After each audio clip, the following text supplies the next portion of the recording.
Hi అండి, welcome back to my channel Maruti educational world. అందరికీ నమస్కారం అండి. ఈరోజు నేను ఏపీ టెట్కి సంబంధించిన స్కూల్ అసిస్టెంట్లోని సోషల్ మెథడాలజీకి సంబంధించిన ముఖ్యమైన బిట్స్ అన్నవి చెప్తున్నానండి. ఇవి చాలా చాలా ముఖ్యమైన బిట్స్ అన్నమాట.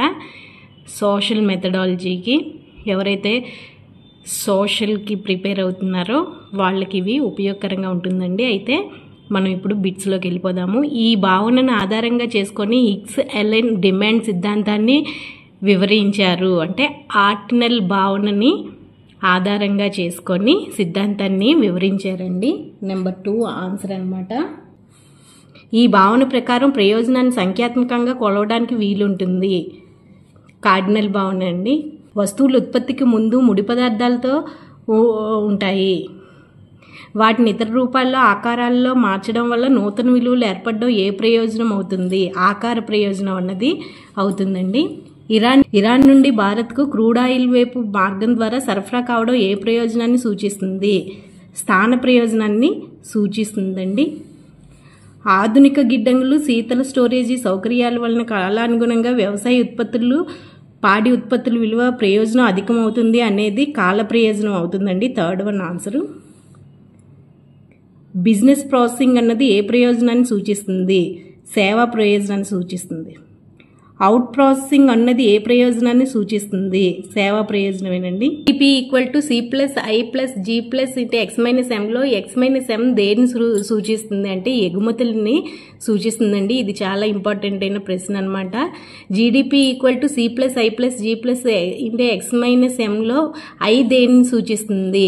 పెట్టుబడిని సూచిస్తుంది.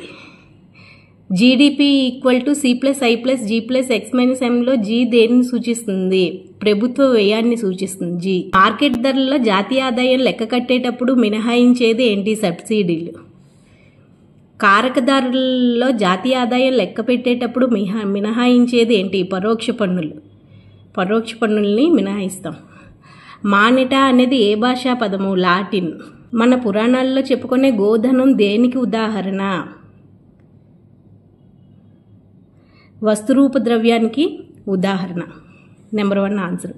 బంగారము వెండి నాణాలు లోహద్రవ్యం అవుతాయి. హుండీలు ట్రెజరీ బిల్లులు ఏమవుతాయి? సమీప ద్రవ్యం అవుతాయి. 4th one answer. ఇక్కడ చూడండి, ఏబీలు ఇచ్చారు, ఏవి సరైనవని అడుగుతున్నారు. ఏ ద్రవ్యం వలన విలువ బదిలీ అవుతుంది. బి పరపతి లావాదేవీలు నగదు వినియోగం తగ్గిస్తాయి. ఈ 2 సరైనవేనండి. ఏబి 2 సరైనవే. పరపతి వ్యవస్థకు ఆలంబనలో అన్ని లావాదేవీలకు ప్రాతిపదిక ద్రవ్యము, ద్రవ్య రిజర్వు లేనిదే పరపతి సృష్టి జరగదు. ఏబి 2 సరైనవేనండి. కింది వానిలో సరైనవి. బ్యాంకింగ్ అనేది వ్యాపారము, బ్యాంక్ అనగా ద్రవ్యము మార్గము. ఈ 2 సరైనవేనండి.